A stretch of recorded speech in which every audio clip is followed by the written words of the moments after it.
Hi, everybody. Russ on the West Ham Network. Hope you're all safe and well. So, according to the Athletics, David Ornstein, he's one of the guys I always respect in terms of their information. He has just dropped an interesting piece of information on Twitter or X regarding the Sporting Lisbon coach Ruben Amorim. Apparently, West Ham have held talks with him about potentially succeeding David Moyes. So, what I thought I'd do is bring you some more information about who Amorim is through a video I actually put out in November talking about why he was the one for me. And so let's crack on and talk to my younger self about Ruben Amorim. He's 38, so he's a very young manager. 188 games managed. He's won the Portuguese League. We're going to talk about that in a bit. 3 Portuguese Cups and the Super Cup in Portugal. He's got a win ratio of 69%. We'll talk about the clubs because it's quite an interesting story. And he plays a 3-4-3 formation. Now, in terms of him I mean, he was a player for Benfica, a relatively solid squad player. Would always put a shift in when he played. Not spectacular, but would always be very reliable. He was a full Portuguese international. Had many caps for Portugal, but he retired. He retired at the age of 32 due to injury. And then decided to go straight into coaching and start doing his badges. He then got an offer from the third division side, Casapia. What a great name. Casapia. There it is. To take over. Unfortunately, his time there wasn't great, to be honest. Basically, he was suspended for a year and the club fined 6 points due to him not having the proper accreditation or coaching badges in order to manage the club at that level. And as a result, he resigned shortly after the initial hearing, although subsequently that was then dropped and his suspension was then he was unsuspended. But regardless of that, he left. He thought, it was a man of principle. He's like, I'm going, clearly I haven't got the right badges yet, type of thing. So not great, but there's little parallels to how Will Steele is. They play, his coaching badges and stuff like that. But anyway, he then almost immediately was then approached by Benfica, his side that he worked with, where he played for many years, and was offered the under-23 coach or under-23 manager's role, which he actually turned down in favour of Sporting Braga for a similar role, albeit it's the reserves rather than the under-23s. So he became the reserve team manager for Sporting Braga. That was a short-lived appointment, not for his fault this time, but the Braga first team manager, what was his name? I've got it here. First team manager Ricardo Sapinto was basically sacked, and so Amorim was basically put in as a short-term gap, so to speak, for the rest of the season. So now he was manager, literally a year after leaving third division side Casapia. Was it Casapia?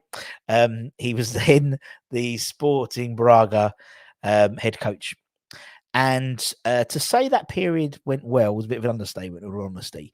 His first game was they won 7-1, and he didn't drop any points until February. He also beats Benfica, I think, away from home. For the first time domestically in 65 years. In fact, he didn't lose a game domestically for the rest of the season. He only lost a couple of games, which was in the Europa League. And obviously, because of such a fantastic sort of time, it's unsurprising that he was thrusted into the limelight, and the vultures were starting to circle around in terms of who he could go to next. And the next position was actually at Lisbon, at Sporting Lisbon, who themselves were really in the doldrums, to be honest. This was a period where Bruno Fernandes had just left, and Bruno Fernandes had done basically carried Lisbon on his shoulders for several years now, in terms of goals, assists, and stuff like that. The current manager, I think Salisa was the manager, basically couldn't just come to terms with it. He couldn't do it. And so Sporting Lisbon stumped up 10 million euros, which was the release clause from his Braga deal, which made Ruben the third most expensive manager of all time.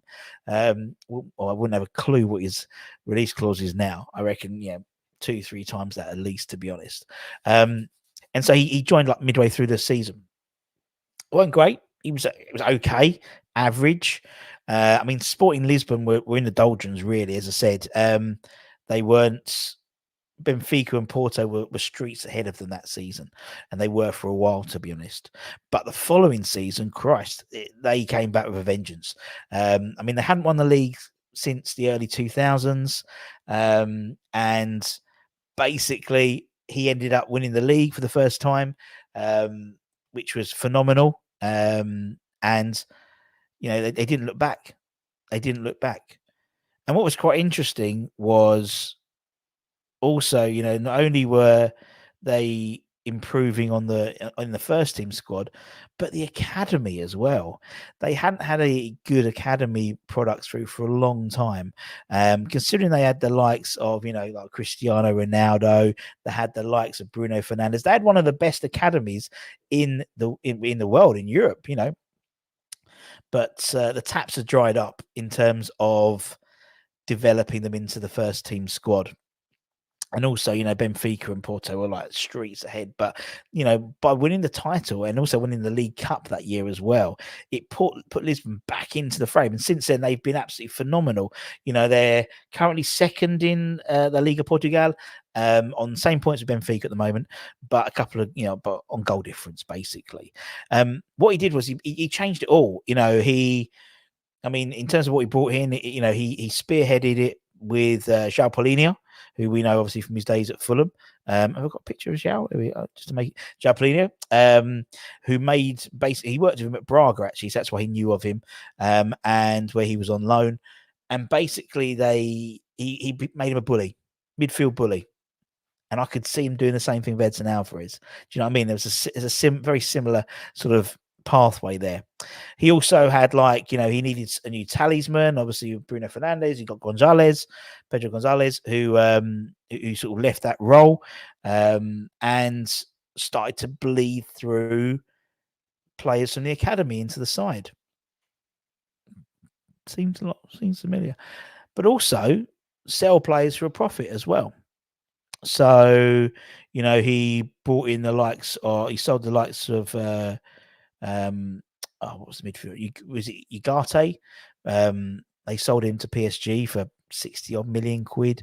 Pedro Porro went to Spurs, and he brought in younger players and also players who, needed a leg up, so to speak. So, we've been scouting several of their players already this season. We know they're watching the Benfica versus Lisbon game, which Benfica won 2-1 in Benfica. But the likes of Gonzalez Iheanacho, that sort of mid central defender, that he's key to the Sporting Lisbon side at the moment. And we were looking at him. He's a fantastic, probably one of the best young central defenders in Europe. The likes of Marcus Edwards, the winger. So we've been looking at a number of their players as well as Benfica's, but particularly Sporting Lisbon. So you can see how there's a lot of nice little parallels there. What I like about him is he changes things. He is a very progressive manager. He plays a 3-4-3, but that's not. But it could be a flat 3-4-3. It could be a diamond. It could be a double pivot. He could put in make it a 3-4-2-1 as well. He can change the game around, which makes things really interesting and really hard to scout, really, for an opposition. He basically loves to pack in that midfield, clog it up, really. His sides don't score loads and loads of goals. Last year he scored considerably less goals than Benfica and Porto, but it's defensively very strong. It's built on a very strong central defense of 3 and a very strong CDM as well. And they are the main sort of they will thrust the team forward, from a very strong defensive. But what they do is they do a really high press. And we showed against Arsenal, if we do a high press, we're really good.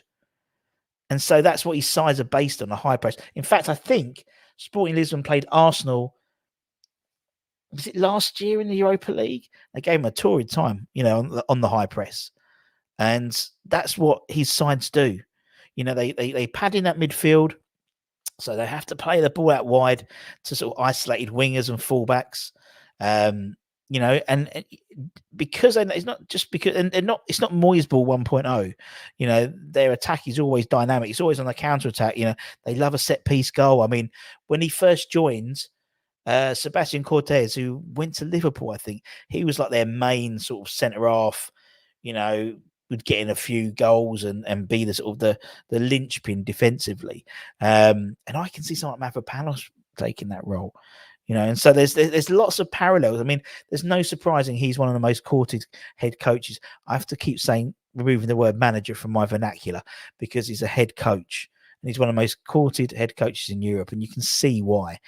He's completely turned around Sporting Lisbon to now a regular, you know, where they were the third side, or they were competing with the third side with the likes of Braga before he joined. Now he's very much, it's them, Porto and Benfica in terms of the three, and one of them will win the title and the other two will bring them very close.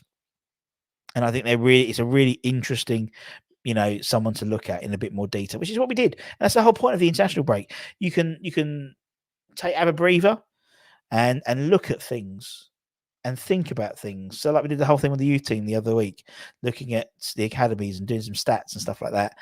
And say for me, I was looking at some of these managers, go, you know, where is Xabi Alonso? I know everyone, you know, is a real thrust for someone like Xabi Alonso. I think Ruben Amorim is a bit more under the radar, but he's a fucking good coach. Really is a good coach. So what'd be interesting, you know, if we did, you know, if we did sell him, how would it look? If he came in tomorrow, which you won't do, but if he did, how do we set up with the existing squad? Well, I think he loves the goalkeeper who can play. So, you know, we know that's one of Areola's strong points. We know that's what he's really good at in terms of distribution. If he's going for the three at the back, I think something like again would be an absolute dream for him. You know, his diagonal crossfield balls are some of the best from a centre half in the Premier League, without a shadow of a doubt. I think someone like Mavropanos would be an absolute dream for him as well, mainly also because of his set pieces as well and the aerial threat he brings. I think you obviously naturally you'd bring Kurt Zouma in the middle, but I think that would be someone you would look at to upgrade and bring in a younger model. I think that's fair enough. You know, I think he would, you know, he likes mobile forward defenders, doesn't necessarily, you know, like blockers. And I think I see Zoomers or something like that. Then we go to the four. Emerson would absolutely thrive in a Amorim side. Absolutely thrive. On the right-hand side, I think that would be someone we'd need to bring in. You know, I'd probably put in someone like Tio Kira. So I think he's a better wing back than Sufal is. And, yeah, someone like Aaron Wan-Bissaka, you know, we were linked to him, I spoke about yesterday. He'd be brilliant. He'd be brilliant in this side. Then you've got your pivot. And your pivot being Edson. He would be the linchpin of this side. He would be the João Paulinho of this side, you know, in terms of but the João Paulinho at Sporting Lisbon rather than the João Paulinho at Fulham. Just literally being the bully and sweeping up all that's around him. And he would be brilliant, absolutely brilliant. And then you need your playmaker. So at the moment you'd have obviously Paqueta. He would be your playmaker. And he would love the openness that we get. They tend to do a 5 press, 5 defend. So it's like the front 5 tend to really press, and the front 5 sort of the back 5 defend. If that makes sense, that's what these sides tend to do.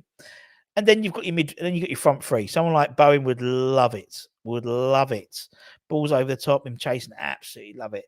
You know, you might put a Kudus in as a centre forward. You know, potentially.